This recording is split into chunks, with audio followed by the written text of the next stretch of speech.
Hello students, good morning to all of you. So we will continue our second lesson Kings and their kingdom, राजा और उनके राज्य। तो आगे हम पढ़ेंगे कन्नौज का संग्राम। कन्नौज उत्तर भारत का एक महत्वपूर्ण शहर है। यह गंगा घाटी में स्थित है। जिसने भी कन्नौज पर शासन किया उसने यहाँ के संसाधनों यानी कि कृषि, व्यापार एवं खनिजों का पूरा लाभ उठाया। गुर्जर, प्रतिहार, राष्ट्रकूट एवं पाल उस समय के बड़े राज्य थे, यानी कि 750 से 1000 ईस्वी इसका टाइम पीरियड था।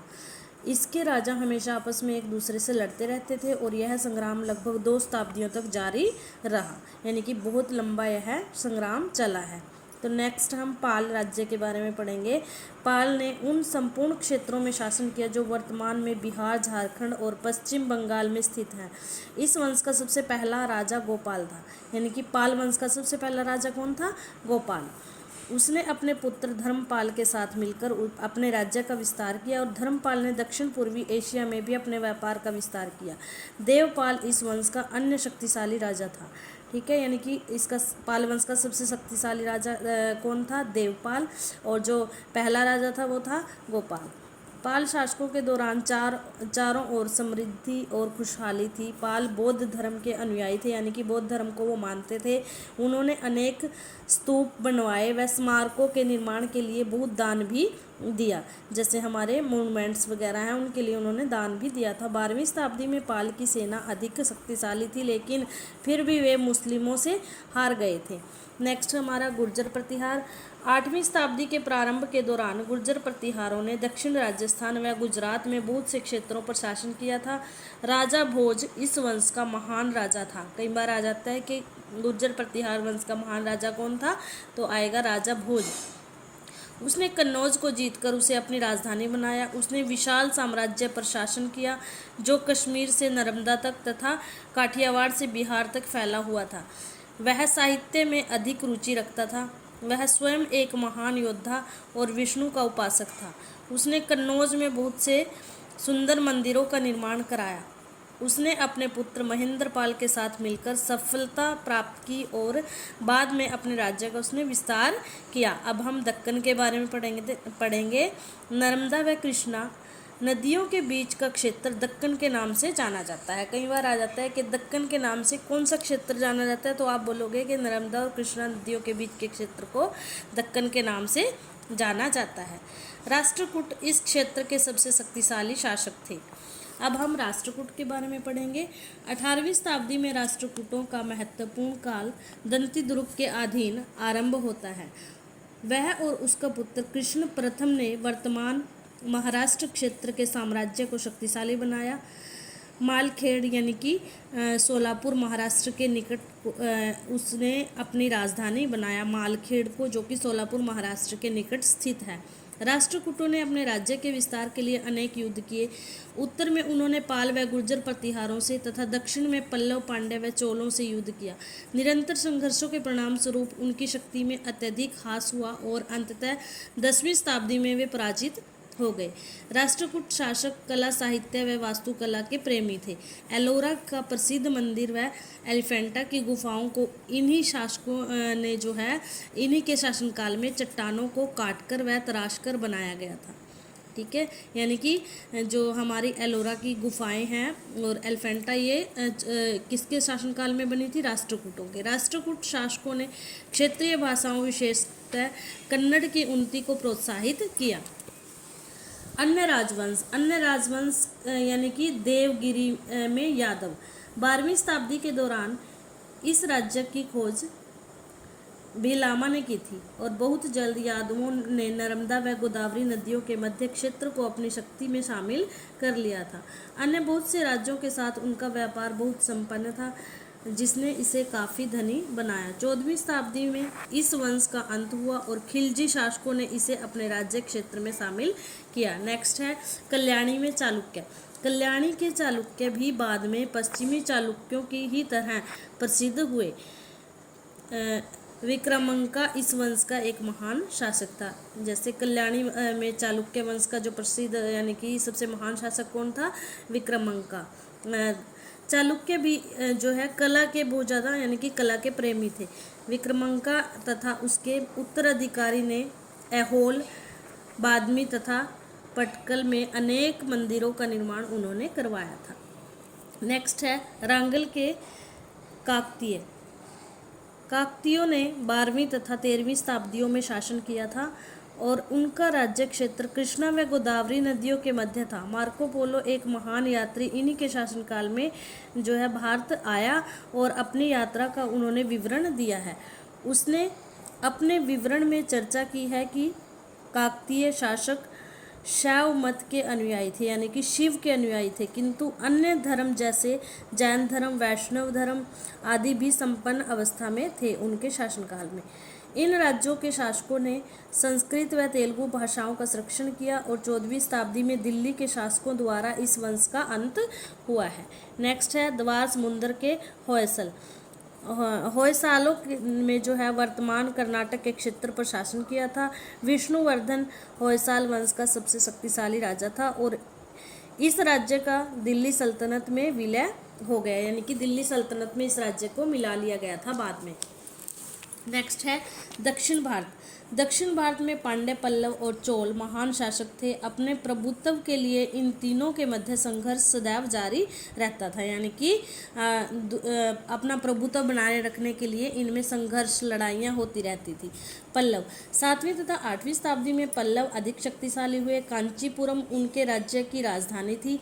महेंद्र वर्मन प्रथम और नरेंद्र वर्मन प्रथम के नेतृत्व में पल्लव वंश अधिक शक्तिशाली व ऊंचाइयों पर पहुंचा। इस वंश के शासकों ने अनेक सुंदर मंदिरों का निर्माण कराया और 9वीं शताब्दी में चोल शासकों ने उन्हें हराया और इसके साथ पल्लव वंश का अंत हो गया था। नेक्स्ट है पांड्य। पांड्यों ने वर्तमान मदुरै के चारों ओर के क्षेत्र पर शासन किया, साथ ही उनकी राजधानी भी यह थी, यानी कि इनकी पांड्यों की राजधानी क्या थी? मदुरै। मदुरै शिक्षा का एक केंद्र भी था। मार्को पोलो एक प्रसिद्ध यात्री इस राज्य को देखने आया और अपनी यात्रा का उसने स्पष्ट वृत्तांत लिखा है। 14वीं शताब्दी में इस साम्राज्य का अंत हो जाता है। नेक्स्ट है चोल। चोल प्राय दक्षिण भारत का सबसे प्राचीन शासकीय वंश था। चोल शासकों की चर्चा अशोक की घोषणाओं तथा मैगस्थनीज की वृत्तांत यात्रा वृत्तांत में पाई जाती है। चोल राजा तमिलनाडु के राजा थे और उन्होंने संपूर्ण तमिलनाडु, आंध्र प्रदेश, कलिंग के भाग यानी कि जो आधुनिक ओडिशा में पड़ता है, कुर्ग, कर्नाटक तथा श्रीलंका के उत्तरी भागों पर शासन किया तथा निरंतर अपनी शक्ति साम्राज्य के विस्तार में वृद्धि की। नेक्स्ट है चोल साम्राज्य। चोल वंश की स्थापना 846 से 871 यानी कि 846 में स्थापना हुई और 871 तक ये समृद्ध हुआ में विजयपाल ने की थी। इसकी चोल साम्राज्य की स्थापना किसने की थी? विजयपाल ने 846 ईस्वी में। और उसने उत्तर में कावेरी नदी के आसपास के क्षेत्रों पर शासन किया। उसने तंजावुर को जीतकर उसे अपनी राजधानी बनाया। बाद में परांतक प्रथम ने पांड्यों से मदुरै को जीता और मदुरै विजेता को जो है मदुरै कोंडव शीर्षक से नवाजा गया, यानी कि इसको क्या शीर्षक दिया गया? मदुरै कोंडवन। नेक्स्ट है लेकिन उसका पुत्र आदित्य जो कि 875 से 907 तक शासक उसने किया है, चोल वंश का वास्तविक शिल्पकार था। राजा और उसका पुत्र राजेंद्र चोल वंश के दो महत्वपूर्ण राजा हुए हैं। नेक्स्ट है राजा जो कि 985 में शासक बना था। 1016 तक इसका शासन रहा है। वह राजा राज प्रथम के नाम से भी प्रसिद्ध था। जो राजा राज प्रथम था, ये राज प्रथम इसको कहा जाता था। वह एक चतुर शासक था, यानी कि बहुत ज़्यादा चालाक था। उसने अपनी चतुराई एवं प्रशासनिक कौशल से दक्कन में चोलों के प्रभुत्व की स्थापना की। उसने पांड्य व जो चेरा शासक थे उनको हराया। उसके शासनकाल के दौरान उसने चोल साम्राज्य को एक विशाल एवं संपन्न राज्य के रूप में विकसित किया। राजा समुद्र की महत्ता से जो है भली भांति परिचित था, यानी कि भली भांति वो इसकी जो महत्वपूर्ण जो इम्पोर्टेंस है उसको जानता था। उसने तटीय क्षेत्रों में व्यापार पर नियंत्रण हेतु एक शक्तिशाली नौसेना का गठन किया और उसने केरल में चोरों की जो चेर शासक थे उनकी नौसेना को पराजित कर दिया था और उसने मदुरै को पराजित करके पांड्य राजा को बंदी बना लिया था और उसने अन्य नौसेना को पराजित करके सिलोन जो कि श्रीलंका में है उस पर आक्रमण किया। वह इसकी राजधानी अनुराधापुरम को हराया और इस प्रकार दक्षिण भारत में चोल शक्तिशाली हो गए और चोल राजधानी को चोल मंडोल के नाम से भी जाना गया, जो वर्तमान कोरोमंडल तट के नाम से जाना जाता है। नेक्स्ट है राजेंद्र चोल, यानी कि राजेंद्र चोल राजा राज प्रथम का पुत्र था और वह अपने पिता से अधिक लालसा रखने वाला था, यानी कि वो बहुत ज़्यादा लालची था। उसने सिलेन यानी कि श्रीलंका की यात्रा की और उस पर विजय प्राप्त की। उसने तथा बाद में उसने कलिंग यानी कि जो इस टाइम कहाँ पे है, उड़ीसा में है, तथा बंगाल की ओर रुख किया और उसने पाल शासकों को हराकर चोल साम्राज्य का उड़ीसा से बंगाल उसने यानी कि उड़ीसा से उसने बंगाल के पूर्वी तट तक विस्तार चोल साम्राज्य का किया। उत्तर में विजयी होने के पश्चात उसने गंगकोडचोलपुरम अथवा गंगा का विजेता, जिसका मीनिंग क्या होता है, गंगा का विजेता, जो कि हमने न्यू वर्ड्स में पढ़ा था, की उपाधि प्राप्त उसने की थी और उसने एक नई राजधानी गंगकोडचोलपुरम की स्थापना की, जिसे अब चोलपुरम के नाम से जाना जाता है। राजेंद्र चोल ने एक शक्तिशाली नौसेना का गठन किया। उसने अपने शासनकाल में दक्षिण पूर्वी एशिया के उन्नत व्यापार किया। उसने दक्षिण एशिया में कई द्वीपों पर विजय प्राप्त की तथा समुद्री डाकुओं को अपनी शक्ति का लोहा मनवाया और उसने सुमात्रा के शासक को एक उग्र नौसैनिक युद्ध में परास्त किया, यानी कि उनको हराया और फिर सुमात्रा को अपने राज्य में मिलाया और एक विशाल साम्राज्य का उसने गठन किया है।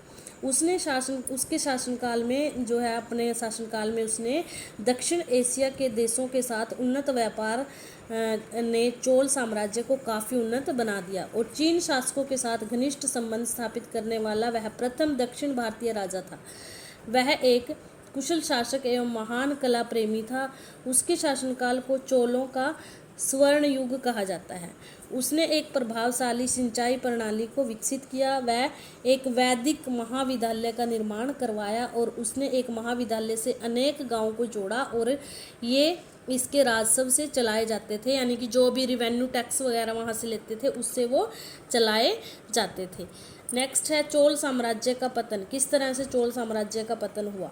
1122 ईस्वी के बाद चोल साम्राज्य का पतन हो गया। चालुक्य शासक विक्रमादित्य ने चोलों से वेंगी को पुनः प्राप्त कर लिया और इधर पांड्य एवं होयसाल भी शक्तिशाली हो गए थे और 13वीं शताब्दी में चोलों की शक्ति कम हो गई थी। परिणाम स्वरूप वह बृहत विजयनगर का भाग बन गया, यानी कि उसको विजयनगर में मिला लिया गया था।